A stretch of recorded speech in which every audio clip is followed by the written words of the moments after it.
3,150선 턱밑까지 오르면서 양대 증시 상승 흐름 보이고 있습니다.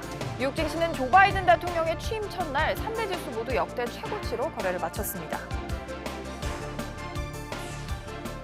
바이든 대통령이 취임 첫 일정으로 파리 기후변화 협약에 복귀하는 행정명령에 서명했습니다.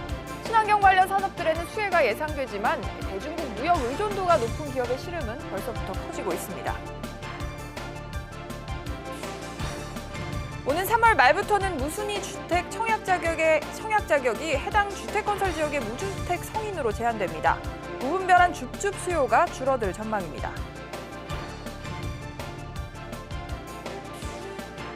고액 신용대출의 경우 원금과 이자를 함께 갚는 방안이 추진 중인 가운데 마이너스 통장의 경우 제외하기로 했습니다. 금융당국은 오는 3월까지 규제 내용을 확정해서 발표할 계획입니다.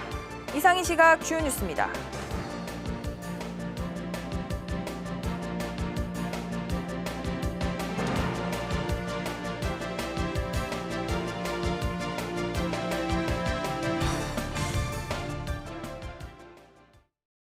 시청자 여러분 안녕하십니까? 목요일 백브리핑 시시각각 시작합니다. 오늘도 금융시장 소식으로 열어보겠습니다. 미국 바이든 새 행정부의 취임으로 간밤 미국 증시가 상승 랠리를 펼쳤는데요.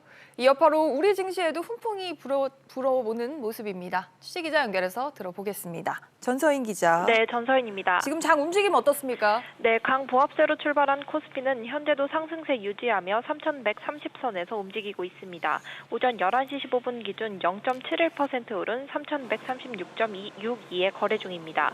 유가 증권 시장에서 개인과 외국인은 1,169억 원, 686억 원 사들이며 지수를 끌어올리고 있는데요. 시가총액 상위 종목들 중에서는 기술주가 강세를 보이고 있습니다. 네이버는 3.41% 오른 31만 8,500원에 거래되고 있고 카카오도 같은 시간 2.59% 오른 45만 5,500원입니다. 기아도 3% 넘는 강세를 보여주고 있고 현대차도 상승세입니다. 반대로 삼성전자와 삼성 SDI 등 삼성그룹주는 약세를 보여주고 있습니다. 어제 큰 폭으로 상승 마감했던 코스닥은 오늘도 상승세를 이어나가고 있는데요.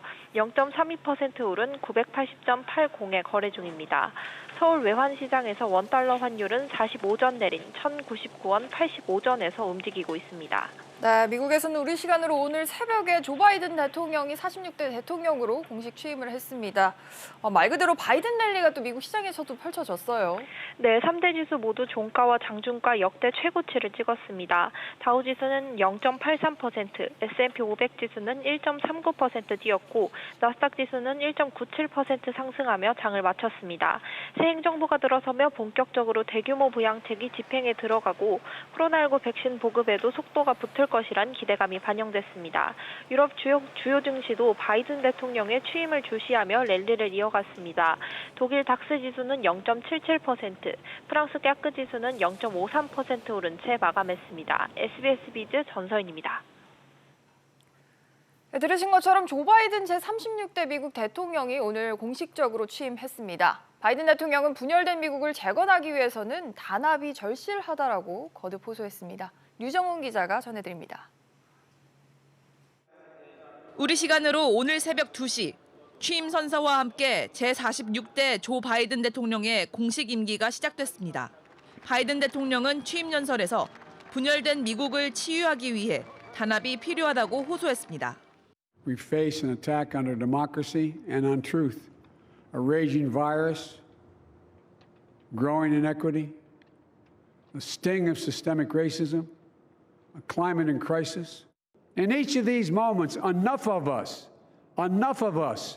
have come together to carry all of us forward. And we can do that now. 바이든 대통령은 20분가량 이어진 취임 연설에서 코로나 시대를 극복하고 균열된 의회를 봉합하는 동시에 소외받아온 저소득층을 돌보는데 국정에 무게를 두겠다고 선언했습니다. 바이든 대통령은 취임 직후 첫 공식 업무로 파리 기후변화 협약 재가입 등 트럼프 정부 시절의 정책을 지우기 위한 행정명령에 서명했습니다. 한편 도널드 트럼프 전 대통령은 짧은 작별 인사를 뒤로하고 백악관을 떠났습니다. The things that we've done have been just incredible, and I couldn't have done it without you. So just a goodbye. We love you. We will be back in some form. 트럼프는 바이든 대통령의 취임식에 불참해 후임 대통령의 취임식에 참석하지 않은 최초의 전직 대통령이 됐습니다. SBS 비즈 류정훈입니다. 바이든 대통령 취임과 함께 새로운 경제 정책이죠. 이른바 바이드노믹스도 본격적으로 가동을 시작했습니다. 미국의 대중국 강경 기조도 이어질 것으로 보이는데요. 우리 경제에는 어떤 영향이 있을지 이어서 장가희 기자가 전해드립니다. And the third one I'm going to sign, and that's what we do while you're all here, is the commitment I made that we're going to rejoin the Paris Climate Accord as of today. 바이드노믹스의 핵심 축 가운데 하나는 친환경 정책입니다. 바이든 대통령은 도널드 트럼프 전 대통령이 탈퇴한 파리 기후협약에 재가입하고 에너지 전환, 기후변화 대응 인프라에 4년간 2조 달러를 투입할 계획입니다. 특히 친환경차 산업에 집중 투자가 예상되고 있어 전기차 배터리와 신재생 에너지 기업들에게는 호재라는 분석입니다. 2천조 원 규모의 통큰 부양책도 우리 경제에는 기회가 될 전망입니다. 경기 부양으로 소비가 늘고 글로벌 교역이 회복되면 대미 수출 확대로 이어질 수 있습니다. 다만 달러 대비 원화 가치가 올라 수출 기업들의 가격 경쟁력은 약해질 수 있습니다. 바이든 시대에도 바뀌지 않는 건 강경한 대중 견제 기조입니다. 대중국 무역 의존도가 25%에 달하는 우리 경제는 미중 통상 마찰 시 수출에 타격을 입을 수 있습니다. 특히 다자주의와 동맹 강화를 강조하는 바이든 정부가 대중국 포위망 구축에 한국의 참여를 강조한다면 난처한 입장에 직면할 수 있습니다. 바이든 행정부가 출범함으로써 다자무역 질서가 보다 회복되고 자유무역의 여지가 더욱 확장될 수는 있지만 미국과 중국의 통상 갈등은 근본적으로 지속될 가능성이 높기 때문에 우리 입장에서는 다양한 형태의 다자 간 통상 규범에 참여하는 것이 중요할 것으로 생각됩니다. 앞서 한국개발연구원 KDI는 포괄적이고 점진적인 환태평양 경제 동반자 협정 CPTPP에 선제적으로 가입해야 한다고 밝혔지만 미국이 아직 재가입 여부를 밝히지 않았고 자칫 무역 수지 흑자폭만 줄어들 수 있다는 점에서 신중한 대응이 필요하다는 지적이 나옵니다. SBS 비즈 장가입니다. 다음은 부동산 관련 소식들 연이어서 전해드리겠습니다. 이미 분양이 끝난 단지에서 당첨 부적격자나 아니면 미계약자로 인해서 한두 가구씩 무순위 청약이 나오는 거, 이걸 쉽게 주워 담는 걸 줍줍이라고 하죠. 그런데 정부가 이러한 줍줍 경쟁률이 과열이 됐다라고 보고 3월부터는 신청 자격을 강화하기로 했습니다. 윤지혜 기자. 네, 인지혜입니다. 신청 자격 조건이 구체적으로 어떻게 바뀝니까? 네, 기존에는 성인이라면 지역 제한 없이 집을 갖고 있든 없든 신청이 가능했습니다. 그러나 앞으로는 무순위 물량의 신청 자격이 해당 주택 건설 지역에서 거주하는 무주택자로 바뀝니다. 이는 무순위 청약 경쟁률이 과열됐다는 판단 때문인데요. 실제 지난달 서울 은평구 수색 증산 뉴타운에 들어서는 DMC 파인시티자의 한 채에 대한 무순위 청약을 진행한 결과 신청자만 30만 명이 몰렸습니다. 또 무순위 청약의 경우에는 이전에는 청약 당첨 경력과 관계없이 청약 신청을 할 수 있었는데 앞으로는 규제 지역에선 일반 청약과 동일하게 재당첨 제한을 적용하기로 했습니다. 과거 당첨된 이력이 있으면 투기가열지구는 10년간, 조정 대상 지역은 7년간 신청할 수 없습니다. 그렇군요. 또 한 가지 민감한 이슈죠. 아파트를 분양할 때 이 사업자가 북박이장 같은 옵션을 좀 과하게 끼워 넣는 거, 이것도 좀 못하게 된다고 하죠. 그렇습니다. 일부 아파트 분양에서 발코니 확장을 선택하려면 북박이장 같은 추가 선택 품목을 통합해서 끼워 넣는 사례가 있었습니다. 이러한 옵션을 선택해야만 발코니 확장을 허용하는 등 사실상 강제적으로 분양자의 선택을 제약했던 건데요. 앞으로는 개별 품목별로 구분해서 소비자가 선택할 수 있도록 제도가 개선됩니다. 정부는 내일부터 40일간의 입법 예고 기간을 거쳐서 3월 말 공포 시행할 계획이라고 밝혔습니다. SBS 비즈 윤지입니다. 전월세 상한제가 시행되면서 집주인은 계약 갱신 시에 임차인에게 직전 임대료의 5%를 초과하는 임대료를 받을 수가 없는데요. 그런데 임대사업자에 등록을 했다면 갱신 계약이 최초 계약이 된다면서 상한제 적용을 받지 않는다, 이런 법원 조정이 나왔습니다. 취재기자 연결해서 들어보겠습니다. 박연신 기자. 네, 박연신입니다. 어떻게 좀 이런 결정이 나오게 됐는지 좀 자세히 설명을 해주셔야 될 것 같습니다. 네, 지난 2018년 12월 보증금 5억의 전세 계약을 맺은 집주인 A씨는 지난 2019년 1월 주택 임대 사업자로 등록했는데요. 지난달 만기를 앞둔 상황에서 집주인 A씨는 임차인에게 현재 전세 시세에 맞게 보증금 3억 원을 증액하겠다고 통보했습니다. 그러자 세입자가 전월세 상한제에 따라 현 보증금의 5%인 2,500만 원까지만 올릴 수 있다고 주장했는데요. 집주인 입장에서 임대 사업자로 등록한 후 맺는 첫 번째 계약이라면 최초 계약이기 때문에 5% 상한제 적용을 받지 않는다는 입장이었는데 어제 서울 남부지방법원이 집주인의 주장이 맞다는 조정 결정을 내렸습니다. 세입자 입장에서는 약간 또 난감한 부분인 것 같습니다. 그렇다면 민간임대주택특별법 그리고 주택임대차보호법 이게 좀 약간 상충하고 있다고 봐야 되는 걸까요? 네, 그렇습니다. 민특법은 기존 임대차 계약이 체결돼 있더라도 2019년 10월 23일 이전에 등록한 임대사업자의 경우 등록 후 맺는 첫 번째 계약을 최초 계약으로 보고 있는데요. 그럼에도 앞서 지난해 7월에 국토부가 임대차법의 5% 상한률이 임대사업자 최초 임대료에도 적용된다는 유권 해석을 내리면서 혼선이 빚어지게 된 겁니다. 법원의 이런 판단에 따라 임대사업자들을 중심으로 줄 소송이 이어질 것이라는 전망도 나오고 있습니다. SBS 비즈 박연신입니다.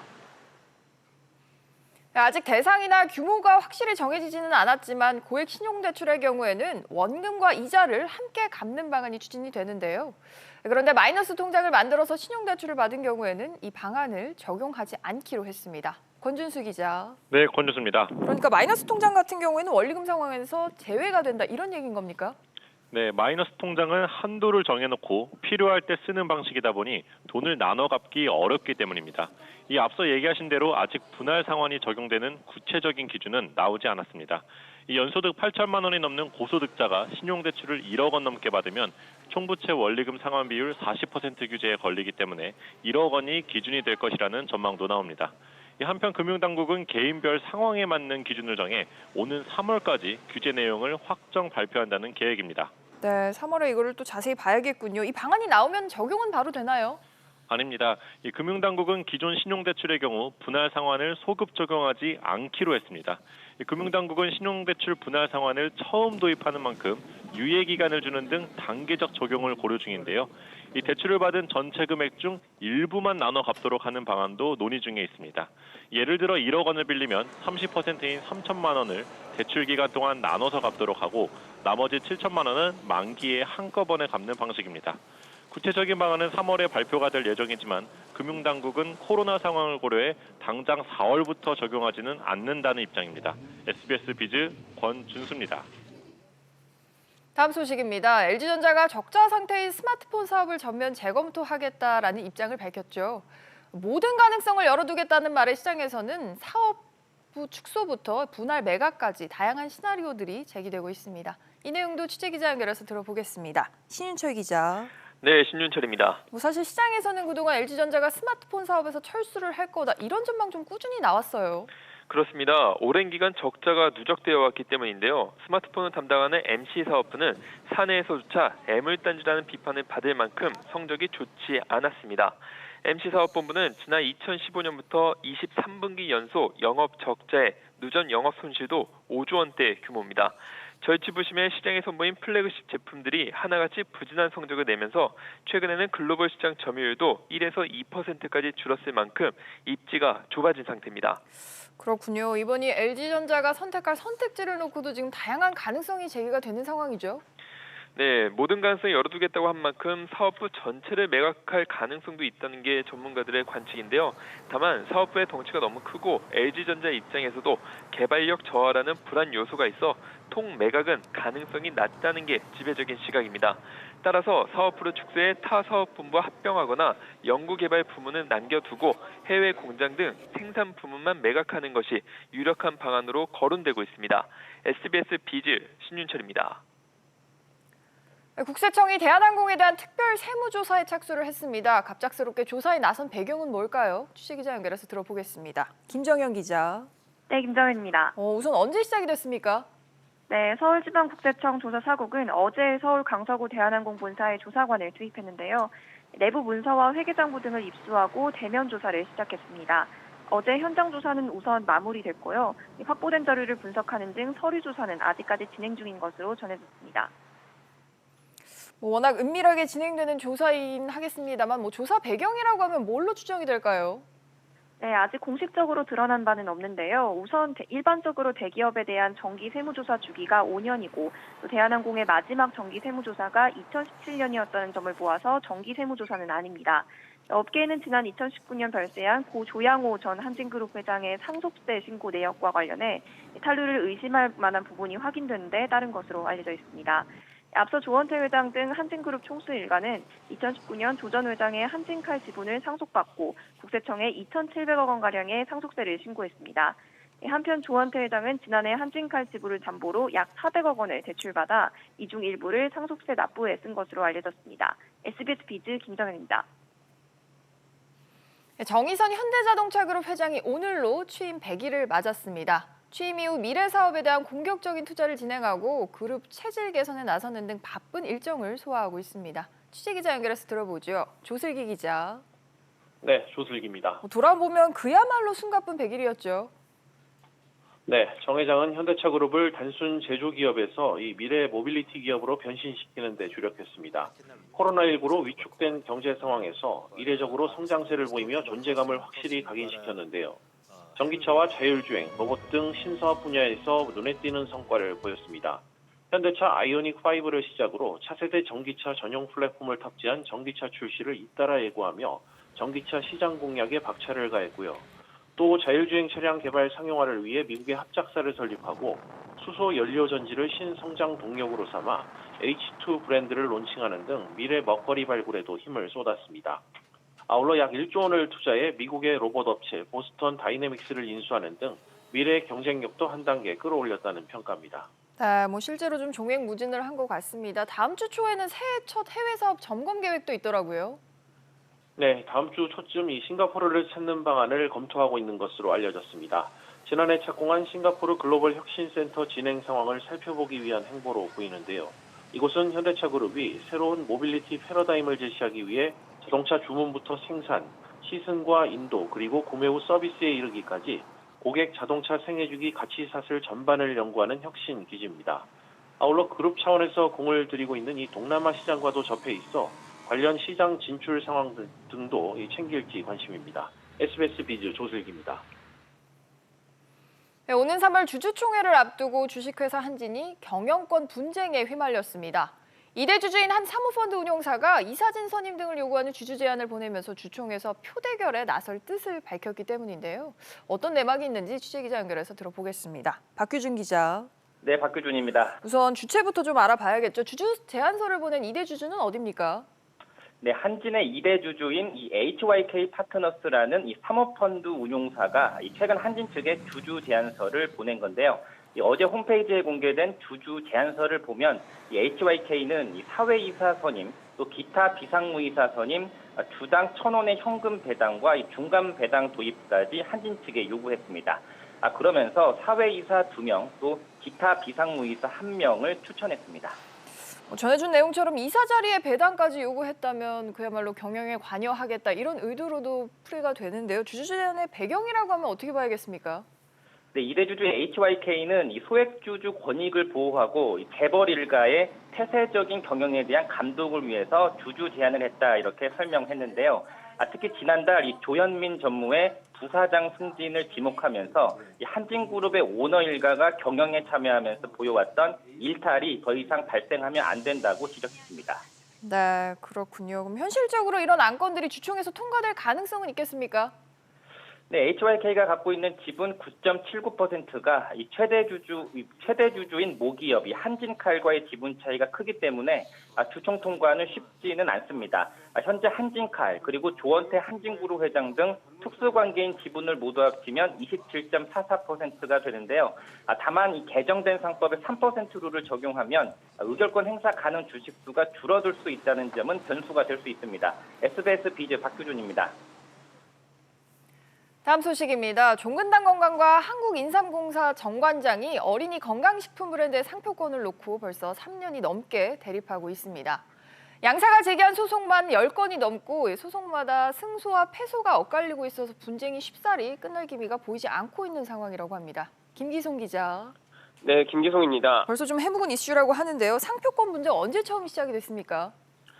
네, 종근당 건강이 2015년 건강기능식품 아이커를 발매하면서 시작됐습니다.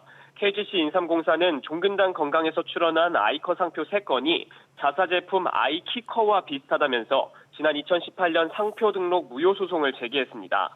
1심과 2심 모두 공사 측이 승소했고 종근당 건강이 이에 불복하면서 대법원 판결까지 기다리고 있는 상황입니다.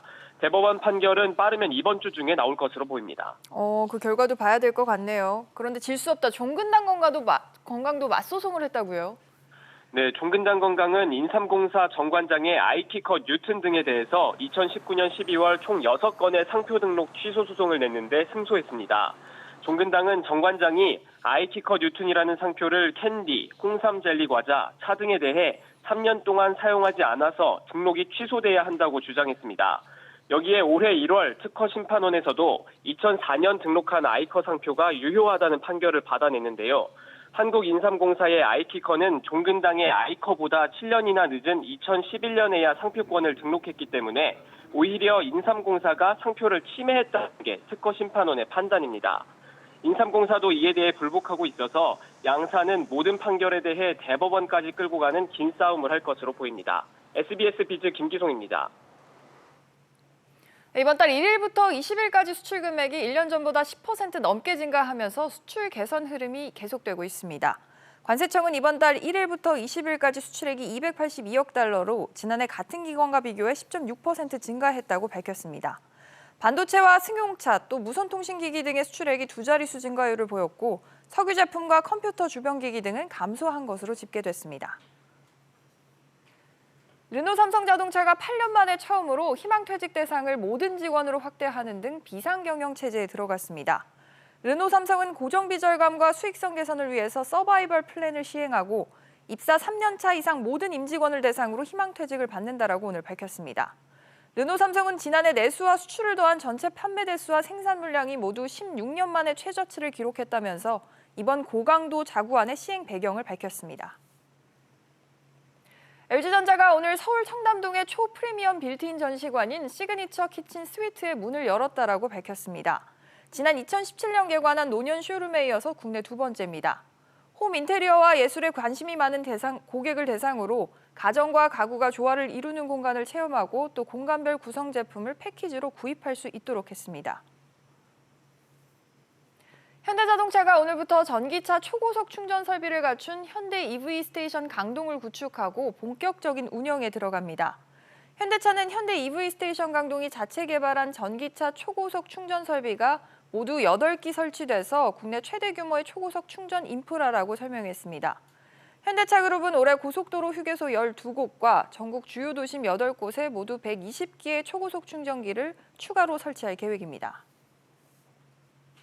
코로나19 확진자 수가 이틀째 400명대를 이어갔습니다. 중앙방역대책본부는 오늘 0시 기준 코로나 확진자가 401명 늘어서 누적 73,918명이라고 밝혔습니다. 한편 식약처는 유바이오로직스의 코로나19 백신 6,19의 임상 1 이상을 승인했습니다.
안녕하세요. K웨더 공기진흥센터에서 전해드리는 대기오염 예보입니다. 오늘 하늘이 점차 흐려지면서 서해안부터 비가 시작되겠습니다. 비는 밤까지 전국으로 확대되겠고요. 서울도 내일까지 5mm 정도로 내리겠습니다. 낮 기온은 전국이 10도 안팎으로 온화해서 추위 걱정은 안 하셔도 되겠습니다.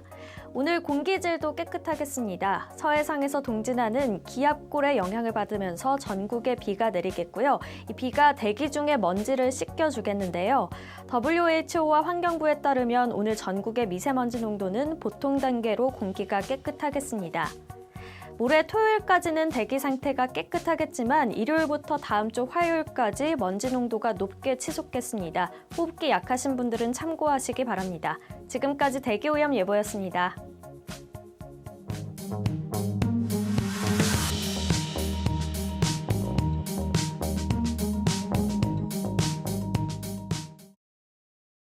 오늘 오전 저희가 준비한 소식은 여기까지입니다. 저희는 내일 이 시간에 다시 돌아오겠습니다. 시청해주신 여러분 고맙습니다.